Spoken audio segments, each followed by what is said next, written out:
Welcome to the Tech Egg. Don't get scrambled. Enjoy the video. You start by preparing the exact data range and presentation slide. Open the workbook and the presentation and make sure both are saved to a reachable folder.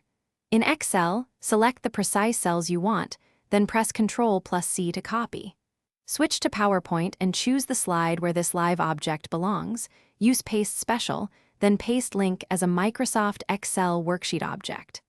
Once done, the slide will display the linked range, and it will reference the source workbook for updates. Once the linked object is on the slide, you refine both appearance and behavior.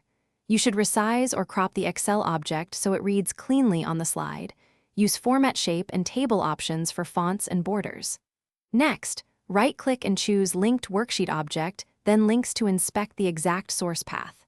In that dialog, set the update mode, automatic if the file is on a shared drive, or manual if you prefer control, because this determines how and when PowerPoint pulls fresh values. You finish by saving and testing the link.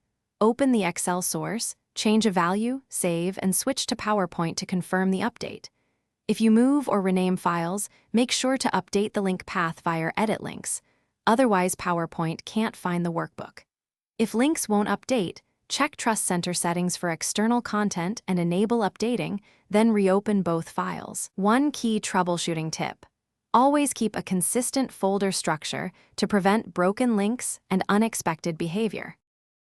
Thanks for watching. Consider subscribing if I helped unscramble your problems.